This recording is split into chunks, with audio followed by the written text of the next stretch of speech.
దేవునికి స్తోత్రం. ఈరోజు ఇశ్రాయేలు పరిశుద్ధ దేవుని శుభవాగ్దానం. యవనేచ్ఛల నుండి పారిపొమ్ము. 2 తిమోతి 2:22. ప్రియా ఇశ్రాయేలు పరిశుద్ధ దేవదేవుని బిడ్డలారా, ప్రభువైన యేసుక్రీస్తు మహిమ కలిగిన ఘనమైన సర్వోన్నతమైన నామములో మీ అందరికీ నా హృదయపూర్వకమైన శుభాభివందనాలు ఈ ఉదయకాల సమయంలో తెలియపరుస్తున్నాను. దేవాదేవుని బిడ్డలారా, మీరంతా బాగున్నారు కదూ? మహిమాస్వరూపుడైన యేసుక్రీస్తు ప్రభువారి శాశ్వతమైన కృప నేడు మీతో, మీ కుటుంబ సభ్యులతో కూడా ఉండి మీకు సంపూర్ణమైన విజయం అనుగ్రహించి, శాంతిని అనుగ్రహించి, నెమ్మది దయచేసి ఆయన కృపలో ప్రభు మిమ్మల్ని విస్తరింపచేయునుగాక. ఆయన కృపదార మిమ్మల్ని ప్రభు బలపరచునుగాక. ప్రభు మీకు తోడైండి, మీకు జయంపై విజయం అనుగ్రహించి సంపూర్ణ సమాధానంతో మిమ్మల్ని నిత్యము నడిపించునుగాక. దేవుని బిడ్డలారా, మన ప్రియప్రభుని యవనేచ్ఛల నుండి పారిపోమంటున్నాడు. పారిపోవటానున్నది దేవుని గొప్ప హెచ్చరికగా ఉన్నది. ఆత్మపూరుడును అనుభవనీయుడైన పౌలు ఒక తండ్రిగా తిమోతికి ఇచ్చిన హెచ్చరిక ఇది. తిమోతి ఒక యవనుడు. అతడు యవన ఇచ్ఛల నుండి పారిపోవాలని తండ్రేగు పౌలు కోరాడు. మానవుని నేత్రము శరీర ఇచ్ఛతో నిండి ఉన్నది. దురాశ గర్భం ధరించి పాపమును కనగా పాపం పరిపక్తమై మరణము కనును. ఇచ్ఛల నుండి పారిపోటకు మానవుడు తన ఇచ్ఛలను సిలువ వేయవలెను. ప్రతి ఉదయమున లేచిన తక్షణం తన ప్రతి అవయమును ప్రభు కొరకు ప్రతిష్ఠించవలెను. సజీవ యాగముగా సమర్పించుకొనవలెను. క్రీస్తు యేసు సంబంధులు తమ శరీరమును దాని ఇచ్ఛలతోనూ దురాశలతోనూ సిలువ వేసుకుని ఉన్నారు. దేవదేవుని బిళ్ళారా, నేడు మనము కూడా మన యొక్క శరీరమును సిలువ వేసుకోవాలి. మానవుడు పారిపోవలసిన మరో విషయం కలదు, అది ధనాపేక్ష. ఎందుకనగా ధనాపేక్ష సమస్తమైన కీడులకును మూలము.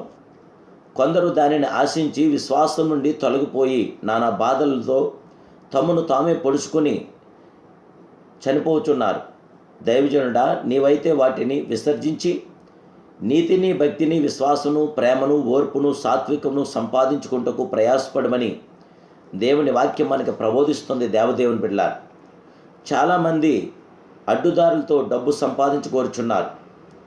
దేవదేవుని బిడ్డలారా, అనేకమైన తీరులు, అనేకమైన పరిస్థితులు, వారు ఈ లోక లగ్జరీకి అలవాటు పడి విచ్చలవిడితనానికి గురై దైవ ప్రేమను కోల్పోయి దేవుణ్ణి దూషణ పాలవుటట్టుగా బ్రతుకుతూ వారి జీవితాలని దేవునికి విరోధంగా ప్రవర్తిస్తున్నారు. ఇందువలన కుటుంబంలో శాంతి సమాధానం లేక పాడైపోయి దేవునికి విరోధులుగా జీవించగలుచుకున్నారు. మరో దాని నుండి పారిపోవలసిందిగా బైబిల్ హెచ్చరిస్తుంది. అపవిత్రమైన ముసలమ్మ ముచ్చట్లను విసర్జించండి. దేవభక్తి విషయంలో నీకు నీవే సాధకం చేసుకునుము. కొందరికి ముచ్చట్లు చెప్పుట ఎంతో ఇష్టం. విస్తారమైన మాటల్లో దోషముండక మానదు. ప్రభుతో సంభాషించుటకును ప్రార్థన వేళ పెంచువారును వర్ధిల్లుదురు. ఎంతసేపైతే నువ్వు ప్రార్థిస్తున్నావో దాని ప్రతిఫలం పొందుతావు. ముసలమ్మ ముచ్చట్లకు సమయం కేటాయించేవారు నష్టపోతున్నారు.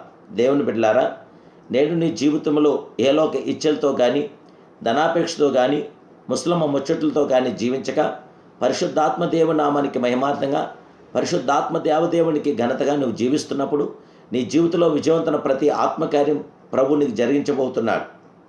చెడిపోయిన మనసును కలిగిన సత్యహీనులైన దైవభక్తి లాభసాధకం అనుకుంటూ మనుషులు వ్యర్థ వివాదంలో కలుగుచున్నవి. దేవదేవుని బిడ్డలారా, దేవుని వాక్యము అనేకమైన తీరులా మనకు బోధిస్తుంది. దేవుని వాక్యానుసారంగా, దేవుని చిత్తానుసారంగా మన జీవితాలు కొనసాగుతున్నప్పుడు దేవుడు తప్పకుండా మనకి జయము, విజయం అనుగ్రహిస్తున్నాడు. పరిశుద్ధాత్మ అభిషేకంతో మనల్ని నింపుతున్నాడు. దేవుడు మన తోడైనాడు. శోధనుని కీడు నుండి మనల్ని తప్పించి రక్షించి మనకి జయము, విజయం అనుగ్రహించగల గొప్ప దేవుడు. కనుక దేవదేవుడికి మనస్ఫూర్తిగా ఇప్పుడే మీరు ప్రార్థించండి, ప్రతిఫలం పొందండి. ప్రార్థన ద్వారా గొప్ప విజయం మీకు ప్రభు ఇవ్వగలుగుతున్నాడు. ఇశ్రాయేలు కాపరి, ఇశ్రాయేలు చేయి ప్రార్థన మీద ఆసీనుడు, ఇశ్రాయేలు పరిశుద్ధ దేవుడు కైన ఇశ్రాయేలు పరిశుద్ధ దేవదేవుడికి సితారుతో ఆయనకి కీర్తించి, ఆయన మహింపరిచి, గణపరిచి ఆయన ఆదరణ పొందాం. ప్రభు కృప మీతో ఉండుగాక. ప్రార్థన. మహాపరిశుద్ధుడును మహోన్నతుడు సర్వోన్నతుడైన మా ప్రియ ఆది సంభూతుడా, దేవాది దేవుడా, పరిశుద్ధుడా, పరిశుద్ధాత్ముడా, నీకు స్తోత్రాలు. మీ ప్రసన్నత, మీ పరిపూర్ణత, మీ తేజస్సు, మీ చెవి, మీ బిడ్డలని మాకు అందరికి దయచేయండి. ఉదయకాలం మీరు ఇచ్చిన ఈ వాగ్దానం బట్టి యవనేచ్ఛల నుండి పారిపోమని మీరు వాగ్దానం చేస్తారు తండ్రి. ఇహలోక మాలిన్యతో కాక ఇహలోక హెచ్చలతో కానీ, ధనాపేక్షతో కానీ, ముసలమ్మ ముచ్చట్లతో కానీ మేము జీవించక మా జీవితాలు మీలో నిరంతరం కొనసాగటానికి, ఘనమైన మీ కార్యాభివృద్ధిని మేము పొందటానికి, మీ పిల్లలుగా మేము బ్రతకటానికి, నైనా మీ నామానికి మహిమార్థంగా మా జీవితాలు కొనసాగించడానికి ఇప్పుడే మీ కృప, మీ కనికరం, మీ ఆదరణ మీ బిడ్డలైన మాకందరికీ దయచేయమని యేసు నామములో మమ్మల్ని